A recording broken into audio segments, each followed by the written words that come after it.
পেঁয়াজ চাষে সোনালী স্বপ্ন, রোগমুক্ত ও ফলনবর্ধক আধুনিক পেঁয়াজ চাষ পদ্ধতি। পেঁয়াজ আমাদের প্রতিদিনের খাবারের অপরিহার্য উপাদান, আর এই পেঁয়াজ চাষ করে লাখো কৃষক এখন বদলে ফেলেছেন তাদের জীবনের গল্প। আধুনিক প্রযুক্তি আর সঠিক পদ্ধতি জানলে পেঁয়াজ চাষ হতে পারে আপনারও সোনালী স্বপ্ন বাস্তবায়নের পথ। আসুন আধুনিক কৌশলগুলো জেনে নিই। আমাদের দেশে বর্তমানে শীত, গ্রীষ্ম, বর্ষা, রবি ও খরিফ মৌসুমে অর্থাৎ সারা বছর পেঁয়াজ চাষ হচ্ছে। গ্রীষ্মকালীন ফেব্রুয়ারি থেকে জুলাই, বর্ষাকালীন জুলাই থেকে অক্টোবর চারা লাগানোর উত্তম সময়। উন্নত জাত নির্বাচন সাফল্যের প্রথম ধাপ। ফলনের ভিত্তি গড়ে ওঠে সঠিক জাত নির্বাচনের মাধ্যমে। আপনার জমির মাটি ও জলবায়ুর সাথে মানানসই জাত বেছে নিন।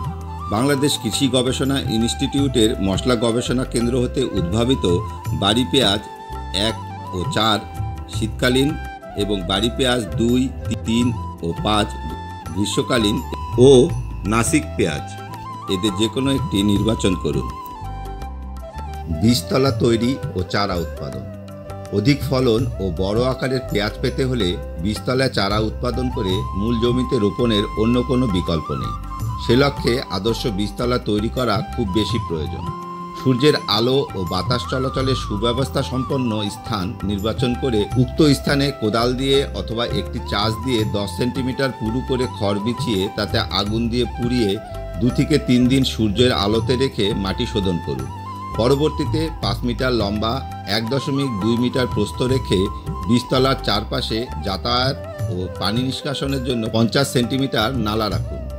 প্রয়োজন অনুযায়ী বীজতলার আকার তৈরি শেষে প্রতি বীজতলায় ভার্মিকম্পোস্ট 1 কেজি, ইউরিয়া 100 গ্রাম, এমওপি 50 গ্রাম এবং কাঠের ছাই 500 গ্রাম ছিটিয়ে মাটির সাথে ভালো করে মিশিয়ে মাটি ঝুরঝুরে করে নিন।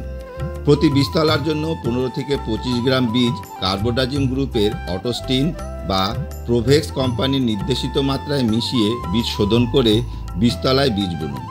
ঝুরঝুরে মাটি দিয়ে 1 সেন্টিমিটার পুরু করে ঢেকে দিন। বীজ বোনা শেষে ঝাঁঝরা দিয়ে বীজতলা ভিজিয়ে দিতে হবে। প্রয়োজন অনুযায়ী 1 থেকে 2 দিন পর পর সেচ দিন। 5 থেকে 7 দিন পর বীজ অঙ্কুরিত হবে। সাধারণত 40 থেকে 45 দিন বয়সের 15 থেকে 20 সেন্টিমিটার লম্বা চারা জমিতে রোপণের জন্য উপযুক্ত হয়। আন্তঃপরিচর্যা। বীজতলায় বীজ বপনের পর আন্তঃপরিচর্যা বেশ গুরুত্বপূর্ণ। বীজ বপনের পরপরই পিঁপড়ার হাত থেকে বীজকে রক্ষা করতে সেভিন 85 SP ছিটিয়ে দিন। বীজ বপনের 5 থেকে 7 দিনের মধ্যে ডায়াথেন M45 2 গ্রাম প্রতি লিটার পানিতে মিশিয়ে স্প্রে করুন। বীজ বপনের পর পাটের চট বা বাঁশের চাটাই দিয়ে 4 থেকে 5 দিন ঢেকে রাখলে বীজ খুব সহজে ও খুব তাড়াতাড়ি অঙ্কুরোদ্গম হবে। অতিরিক্ত বৃষ্টির পানি থেকে চারা রক্ষা করতে পলিথিন ব্যবহার করুন।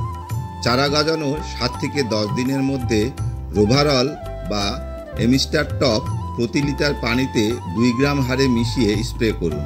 12 থেকে 15 দিনের মধ্যে অটোস্টিন 2 গ্রাম প্রতি লিটার পানিতে মিশিয়ে স্প্রে করতে হবে। নিয়মিত আগাছা পরিষ্কার করে প্রয়োজন অনুযায়ী সেচ প্রদান করুন। জমি তৈরি ও চারা রোপণ।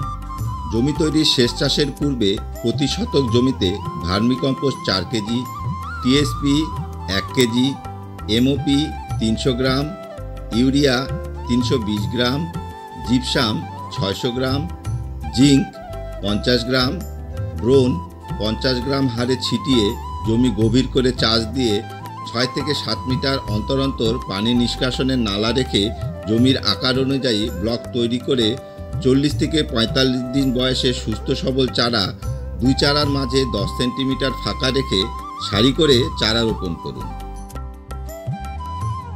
সার ব্যবস্থাপনা। হালকা দোআঁশ মাটিতে উপযুক্ত পরিমাণ জৈব ও রাসায়নিক সার প্রয়োগ করে চাষ করলে পেঁয়াজ বেশ বড় ও ভারী হয় এবং সেগুলো অনেক দিন সংরক্ষণ করা যায়। মনে রাখবেন, জমির মাটির পিএইচের মাত্রা 3-এর নিচে হলে জমি প্রস্তুত করার 2 থেকে 3 দিন পূর্বে প্রতি শতক জমিতে 3 কেজি চুন প্রয়োগ করতে হবে। 3 কিস্তিতে সার প্রয়োগ করুন। প্রথম কিস্তি জমি তৈরির সময় শেষ চাষের আগে যা জমি তৈরি ও রোপণে উল্লেখ করা হয়েছে। দ্বিতীয় কিস্তি চারা রোপণের 15 থেকে 20 দিন পর ভার্মিকম্পোস্ট 500 গ্রাম, ইউরিয়া 340 গ্রাম, এমওপি 150 গ্রাম। তৃতীয় কিস্তি রোপণের 35 থেকে 45 দিনের মধ্যে ভার্মিকম্পোস্ট 500 গ্রাম, ইউরিয়া 340 গ্রাম, এমওপি 150 গ্রাম হারে পুকুরি প্রয়োগ করতে হবে। প্রতি শতকে সর্বমোট সারের পরিমাণ ভার্মিকম্পোস্ট 6 কেজি, ইউরিয়া 1 কেজি 100 গ্রাম, টিএসপি 1 কেজি, এমওপি 650 গ্রাম, জিঙ্ক সালফেট 50 গ্রাম, জিপসাম 600 গ্রাম, বোরিক অ্যাসিড 50 গ্রাম। অন্তর্বর্তীকালীন পরিচর্যা। আবহাওয়া ও জমির অবস্থা দেখে পানি সেচ দিন। ফুল আসা পর্যায়ে অবশ্যই পানি সেচ দিতে হবে, তবে গাছের গোড়ায় পানি জমে না থাকে সেদিকে খেয়াল রাখতে হবে। প্রত্যেক কিস্তি সার প্রয়োগের পর সেচ দিন। সেচ পরবর্তী নিড়ানি দিয়ে মাটি আলগা করে দিতে হবে। নিয়মিত আগাছা দমন করে গাছের গোড়ায় মাটি তুলে দিন। ফসল সংগ্রহ। জাতভেদে সাধারণত রোপণের 90 থেকে 100 দিন পর গাছের পাতা ও গোড়া শুকিয়ে গেলে পেঁয়াজ তুলে 5 থেকে 7 দিন রোদে শুকিয়ে শুকনা ঠান্ডা বাতাস চলাচল করে এমন স্থানে সংরক্ষণ করুন। ভিডিওটি যদি ভালো লেগে থাকে তাহলে অবশ্যই একটা লাইক দিয়ে দিন, বন্ধুদের সঙ্গে শেয়ার করুন, আর এমন কৃষি বিষয়ক ভিডিও পেতে আমাদের চ্যানেলটিকে সাবস্ক্রাইব করতে ভুলবেন না। পাশে থাকা বেল আইকনটি ক্লিক করুন, এতে খুব সহজেই আমাদের পরবর্তী ভিডিও আপনার কাছে পৌঁছে যাবে। ধন্যবাদ।